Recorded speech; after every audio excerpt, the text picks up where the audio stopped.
Heavenly Father, I come before you today with a heart full of faith, trusting in your power to heal. You are the great physician, and I believe that nothing is impossible for you. I humbly ask for your healing touch upon my body. Please restore my health and remove all pain, discomfort, and sickness. Grant me strength and vitality, and help me to endure through this time of illness. I pray that your healing power flows through me and brings complete restoration to my body. Lord, guide the doctors, nurses, and all who are caring for me. Give them wisdom, skill, and compassion.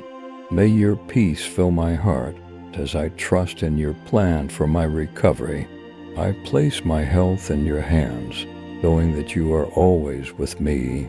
Thank you for your love and grace. In Jesus' name I pray. Amen.